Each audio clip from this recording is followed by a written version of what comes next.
Okay, everybody, hello. Welcome to week 7. How's everyone doing?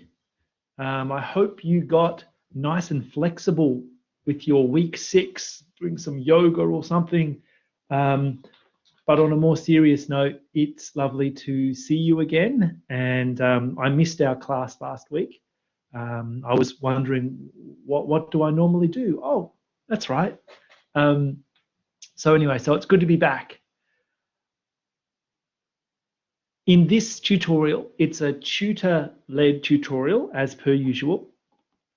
And the topic is complex numbers. And so we'll be talking through a range of questions today. As you know, the writing assignment is due. I think it's next week. Let me know in the chat how you are going with the writing assignment. Some people haven't started, some people have finished. And what's your flavor? Are you doing pure maths, chemistry, electrical engineering, civil engineering, economics? What's your flavor? So let me know. And I also noted on the chat, a few people are learning LaTeX, which is great. Really handy skill to know, because it just makes things look great. Okay, so let me know how things are going in the chat.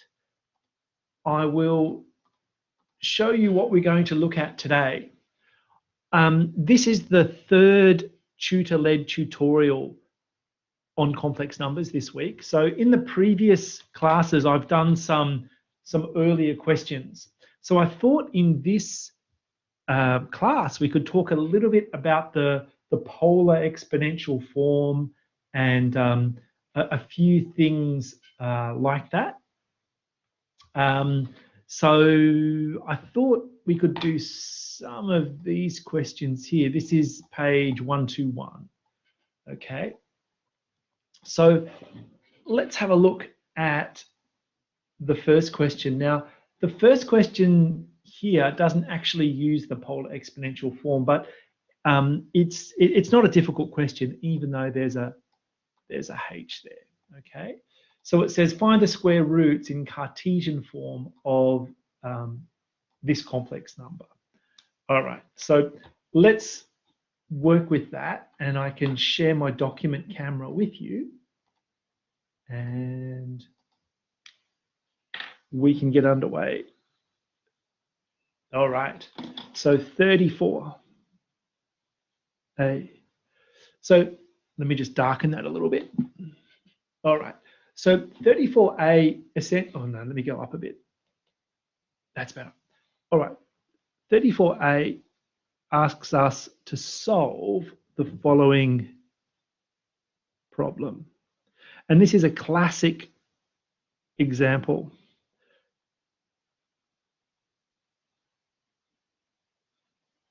Okay, so Z's a complex number. The square of it satisfies this. What are the solutions to the problem? Okay, so we're asked for a Cartesian form. And so what we're going to do is introduce this Cartesian form. So A and B are numbers that we want to calculate. Okay. If we know what A and B are, well, we know what Z is.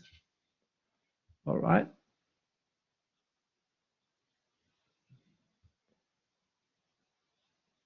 So if we make that change, this equation looks like this. All right. So what we're going to do is we're going to expand this left-hand side and then compare it with the right-hand side. Now, remember, the most basic identity in all of complex numbers is this one right here. Okay, and remember that I is defined to be the square root of -1. But we actually don't use this notation very often. This is the main player. All right. Okay, so let's expand this out. So we would have a squared plus 2abi plus ib squared.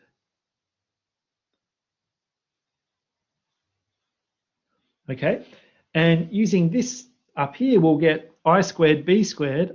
I squared is -1. So I'll shift that over here.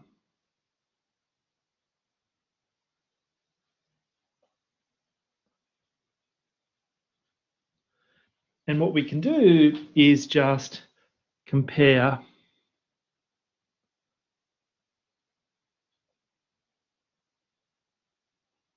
the real part with the real part, the imaginary part with the imaginary part. Okay, so we get two equations here, and we can solve for A and B.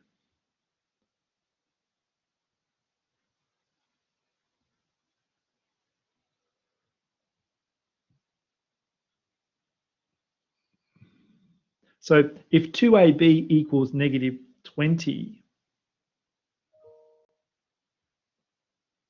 is it -20?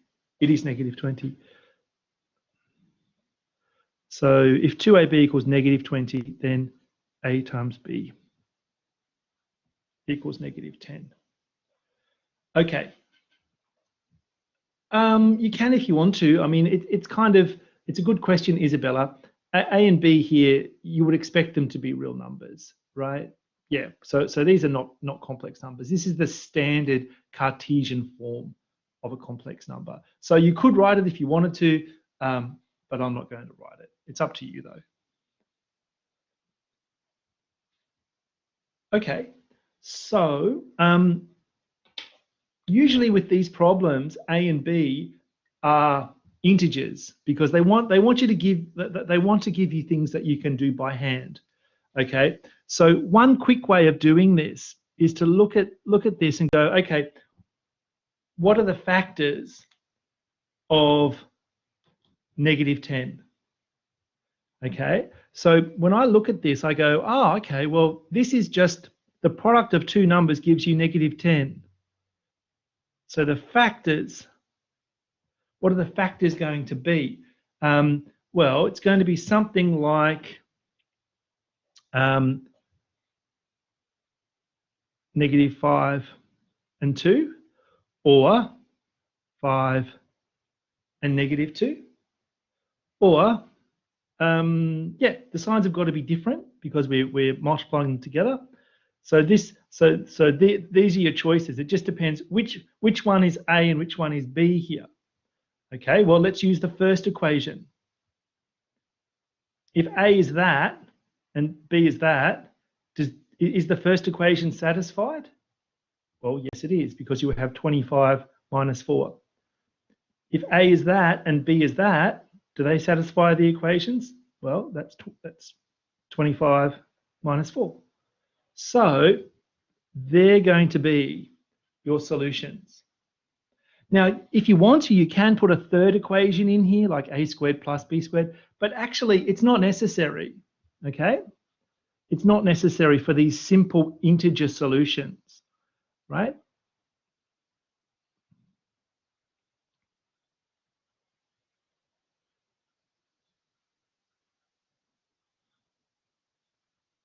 So it's going to be -5 plus 2i and 5 minus 2i. Note also that they are the negatives of each other, right? If you take the negative of that, you get that. All right.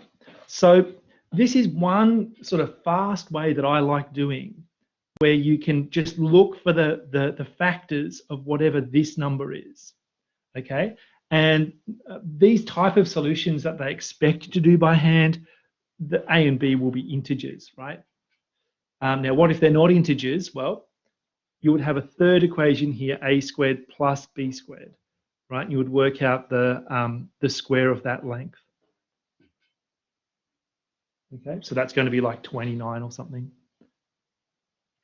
All right. So that's one way of doing it. Probably in lectures you do it a different way, but I think this is quite a nice way to do it. So let me know what you think in the chat. Is this a good way, or let me do a poll. Oh no, not share camera. Sorry, just give me a second. Here we go.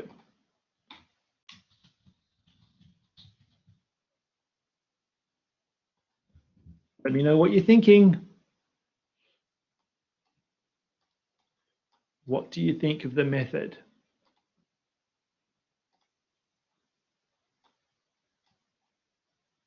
Okay, and if you don't like it, why don't you like it? I can see some people don't like it. Very loose. What do you mean, Tom? How is it loose?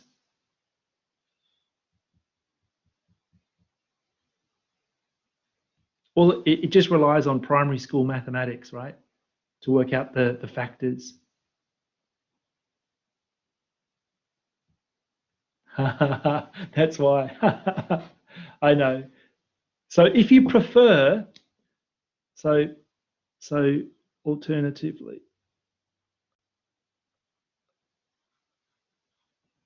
you have sort of three, alternatively, you have a squared minus b squared equals 21, ab equals negative 10, and then you take this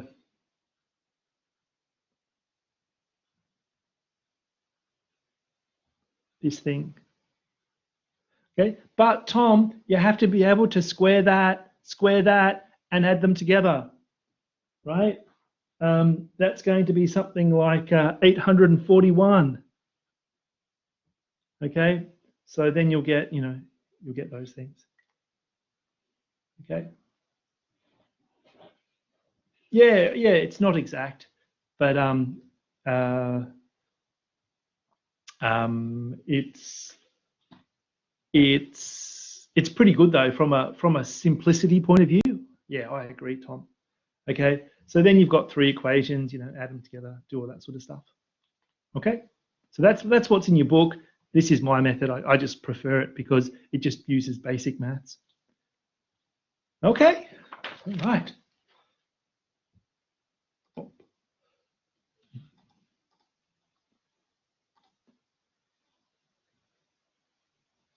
All right. So Tom saying I also half don't understand the second method, so I want to learn it properly.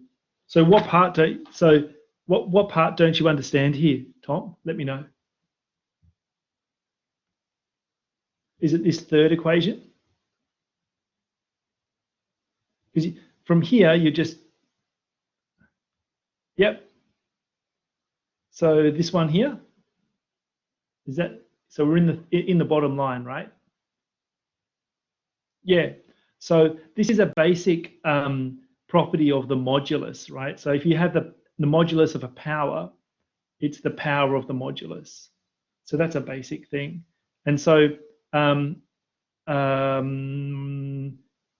if that's your Cartesian form, or you square A, you square B, and you add them together. And over here it's just 21 squared plus 20 squared, right? So this thing,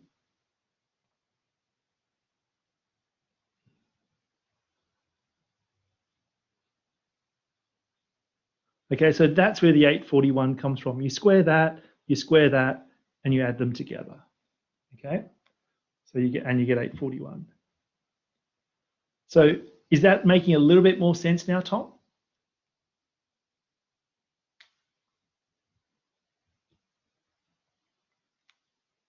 Yeah. So you're just saying we know what that is. We know what the square is. So we know the square of the modulus, and we want to find that so we can square those things. So now we have three equations. So you would add the first equation to the second equation. Cool. All right. Let's move on. Okay, I'm going to do 38. So let me share my PDF with you. All right, here it is. So 38 is this one. Find the 7th roots of -1 and plot these on an Argand diagram. So an Argand diagram is sometimes called the complex plane. Now, once you know how to do one of these questions, the other ones are very, very similar. So this is a good basic one to do because the method is usually the same for these kinds of questions. So let me share my screen with you, and we can go back to my document camera. All right, so this is 38. So we want to solve, basically we're solving z to the 7th equals -1 for complex values of z. All right. So what we're going to do, we're going to use the complex form the exponential polar form or polar exponential form. All right. So what I like to do with these problems is to actually draw a little picture of this right-hand side. So in the complex plane, that's where the number -1 sits, yeah?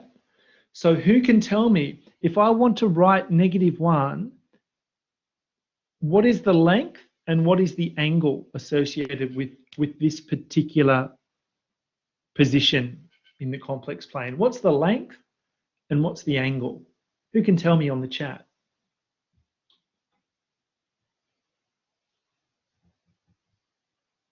Who can tell me? Liz says length 1. We're 1 unit away from the origin. Yep. And what about the angle? Yeah, Sartak. Yeah, Brendan, the angle is pi. So if I go half a turn and I go out 1 unit, then that's exactly Giagi, yes. So what you can do is write this in terms of a length and an angle. Okay? And so the temptation now is to say, oh, well, let's take the 7th root of both sides. So I can, take this power 7 to the other side. But there's a problem. There's a problem with that. The problem is you don't get all the solutions that you want. You only get one solution. Okay? So we have to work smarter here, not harder. Okay? So what do? Well, we can write this in terms of multiples of 2 pi. Okay? And so this is just the same as this. So that's a pi there.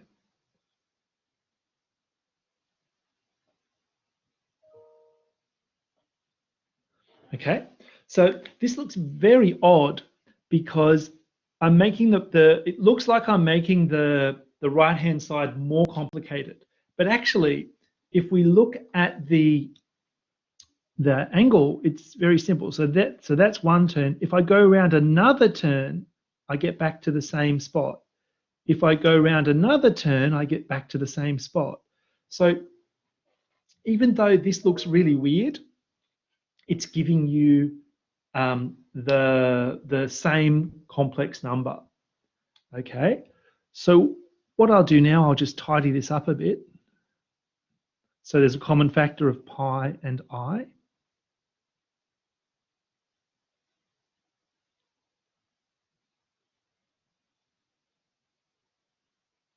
Okay. And now what I'm going to do is take the 7th root of both sides. Okay. Before I do that though, let's stop for a minute and look at our equation again.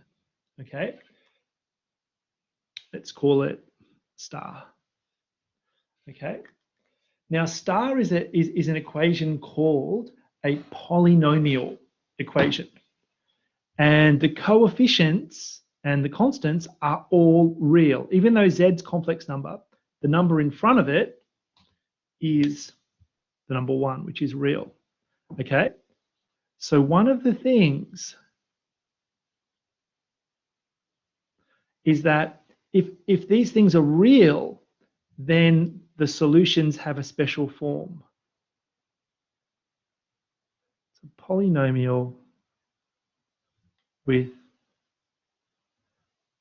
real coefficients. So can anyone tell me in the chat, why is this observation important? Like, so what? Can anyone say what the importance of this is? Let me know in the chat. So what about this? So what, who cares if there's a 1 there and a negative, a real number here and a real number here? That's an interesting idea, Ning Xiao. But I think it's even simpler than that.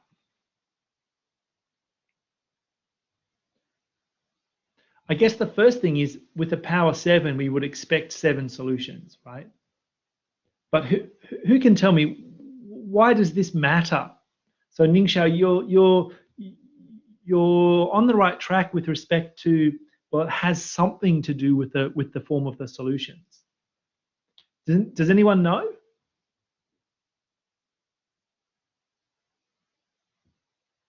Ah, Brendan. Yes. So what this means is all the solutions Z occur in conjugate pairs. All solutions occur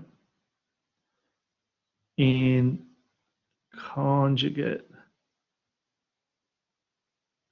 pairs. So what it means is you only have to calculate around half the solutions because you get the other half for free. Let me say that again. If you know that there are conjugate pairs in your solutions, or just find one and then you get the other pair for free, the other conjugate pair part for free. Okay, so with this one, we want to calculate 7 things. We only need to calculate 4 because actually 3 of them will have conjugate pairs. Okay, so that's what I mean by working smarter, not harder. Okay, so let's go back here now and we can unpack our solution.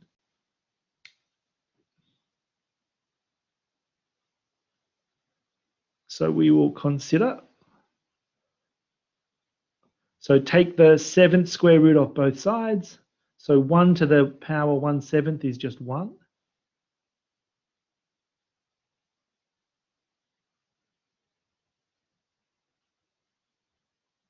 That's a 7.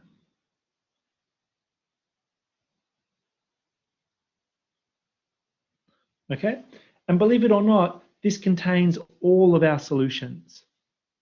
Okay, so how do we find it? Well, let's start with the most simplest value of k. K equals 0. If k equals 0, then I get this. Okay, if k equals 1, I'll get 3 on 7 here. If k equals 2, I'll get 4 on 7. Now, each of those 3 solutions have a conjugate pair, right? And finally, what happens if k equals 3? Well, this will become 7, and I'll get just 1 times e to the pi I, which is going to be real, okay? So let me just draw these quickly.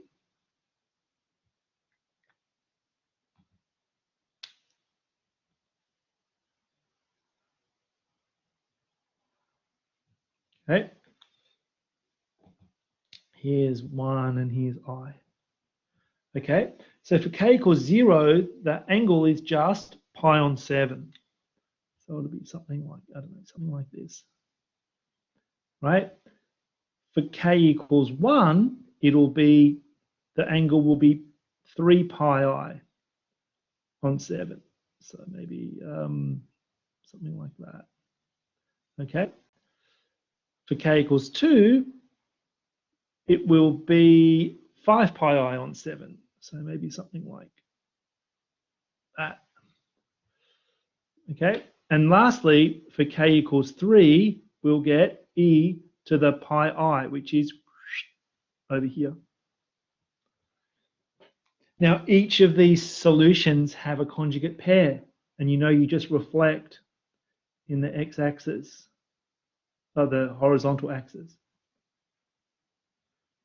Now, what is the conjugate pair for this one? You might be asking. Well, it's itself, because it's on the real axis. Okay, so all these angles all these angles are the same.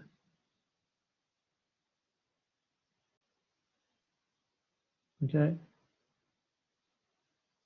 even though I haven't drawn them in the same, but all of those angles are the same.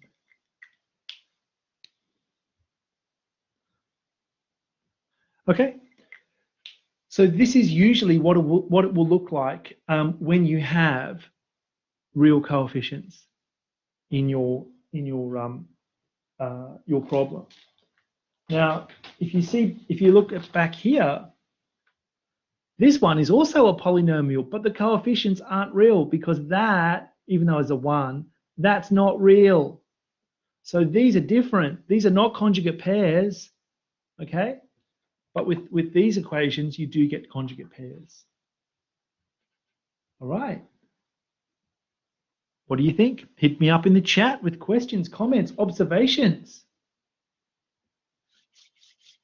Let me know what you think.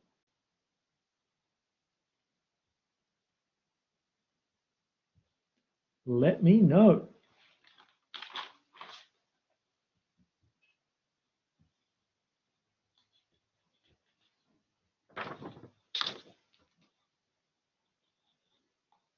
All right.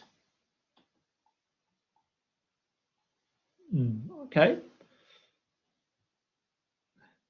Oh yeah, Tom, that's a good question. You could convert these to Cartesian. The problem is that, let's say let's just look at the first one, right? So let's say for k equals 0, z is just 1 times e to the pi I on 7, right? Yeah. How are you going to work out cosine pi on 7 or sine pi on 7? So, yeah, you're on the right track. Of course, and well, the way you would do it is you would say, oh yeah, you just use Euler's formula, but it's going to get a bit messy, as you've said in the chat. Okay. Yeah. All right. Good question, Tom. Thanks for that. Okay. Let's keep on going, people. So let me just have a look here. All right. So I think I'll have a go at 48. Let me share my screen. So here comes the PDF. So 48 is a H question, but the first part's pretty easy. So suppose you have some restrictions on these angles. Use this identity to find the real and imaginary parts of this mess, and then show that if n's a positive integer, then you get this identity, or this identity holds. Okay, now they give you a big hint with this one. Okay, so it's not too difficult. So I thought we could discuss that together, and I can unpack it. So let me just make some notes and then I'll share my document camera with you. Right. So let's share my Chrome tab. All right. So consider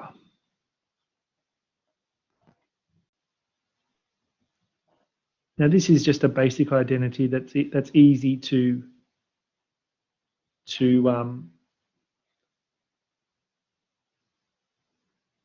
verify.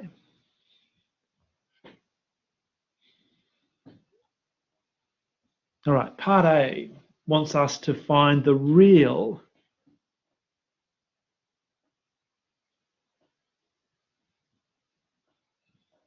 and imaginary parts of this mess.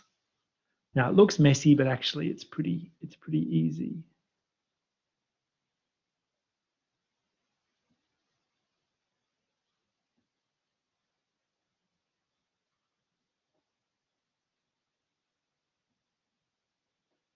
What is the real part and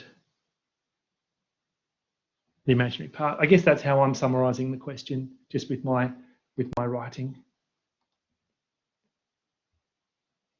Oh, thank you. Ningxiao, thank you. Z is not equal to -1.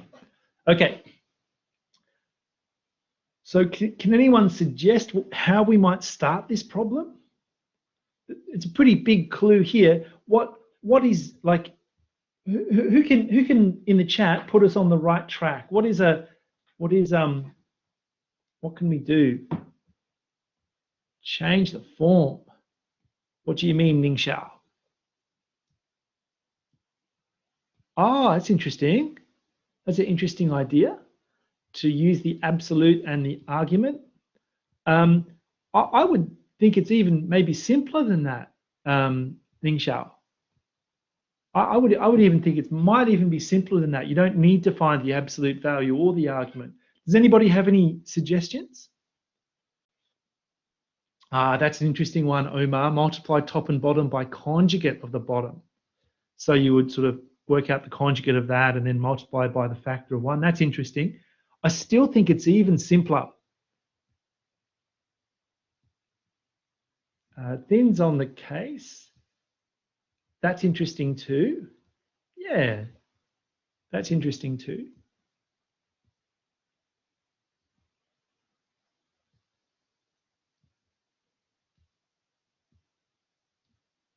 Any ideas?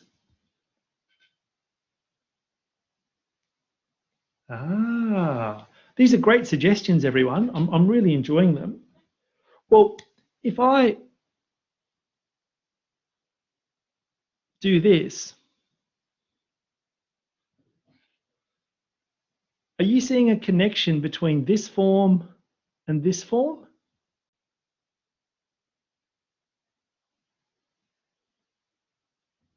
Yeah, and even though that's the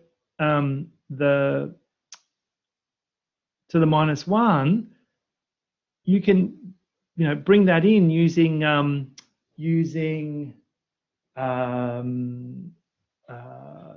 De Moivre's theorem. So I think that's a way to get you going there, right? So have a think about it. That's z to the -1. If I take cosine 2 theta plus I sine theta to the -1, then De Moivre's theorem says you can bring that in. So that's one way of doing it. I'm just going to check something in the background. So have a think about this for a little while. Yeah. Okay. So for part A, as you can probably work out, I think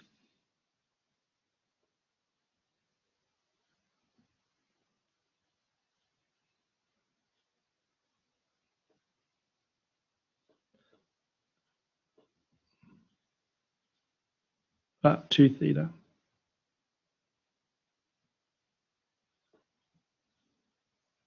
Okay, by De Moivre, this comes in here, this comes in here, and you know that cosine theta minus. Sorry, that is a minus. Okay. So what is the real part of that? Cosine 2 theta. What is the imaginary part? Sine 2 theta.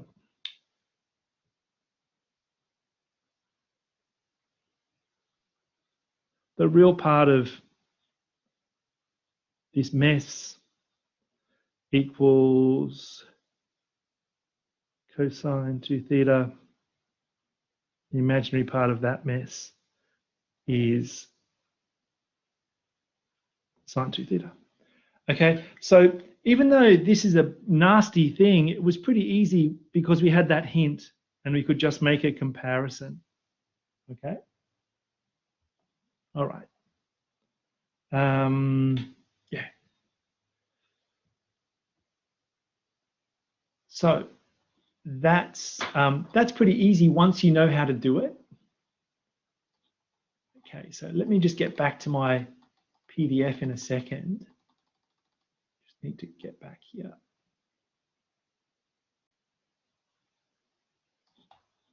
Okay, so just bear with me.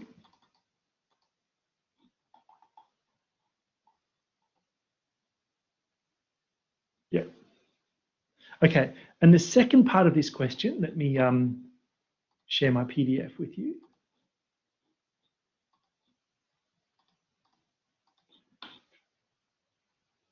Okay, show that if n is a positive integer, then you have this identity here.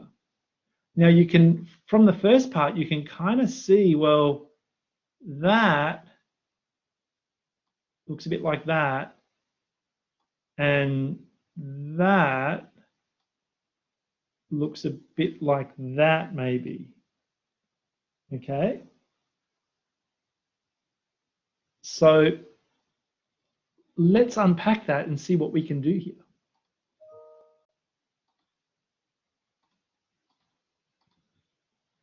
All right, so part B. Let me grab my notes.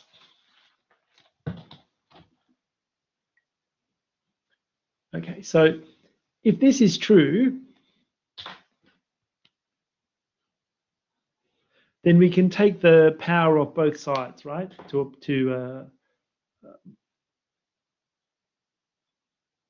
So let's call that star. We know that z to the n is this. Yeah?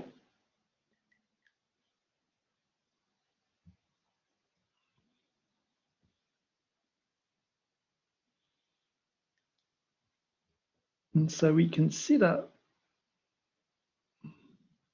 z equals this. Now, phi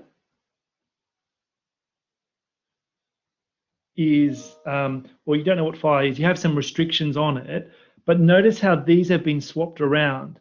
So the phi here isn't the normal angle that you would know from, you know, when you started learning about complex exponential forms and stuff like this. But we can put it in that form just by using a sneaky trick like this.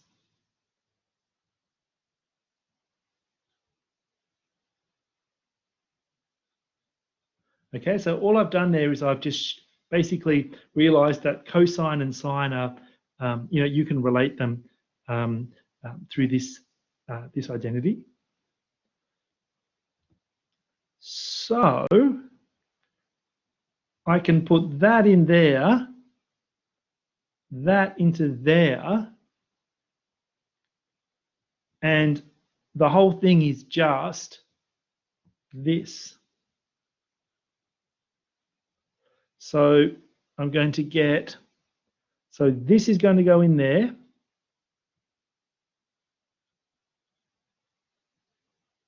Oh, sorry, that's a sine.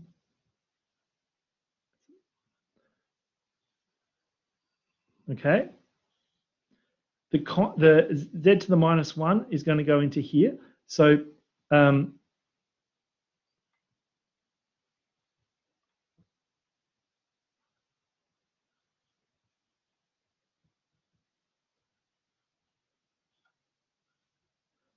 that is going to be this to the power n. Now I know that that is this, so I can write it like this.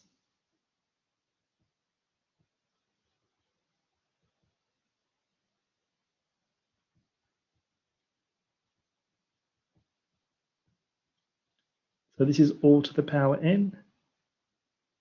So to the power n, I've just squished that in there. Okay, let me move that over a bit. And I know by de Moivre's theorem, I can move that n inside. Okay. I'm kind of squishing things in a bit now.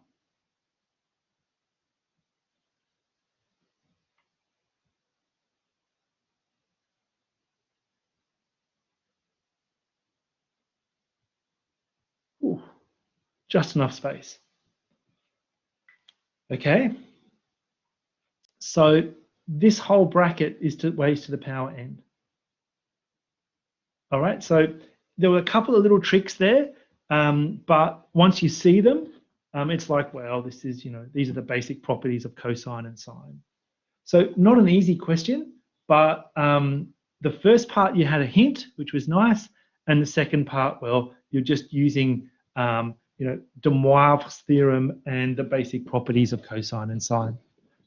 So I would say the second part's harder than the first. The first part's quite easy. All right, folks, from me and Iron Man, have a great day, and we will see you next week, week 8, and good luck with the writing assignment, everyone. Okay, so well done, bye-bye, and good luck. Okay, all right, bye everyone. More music next week.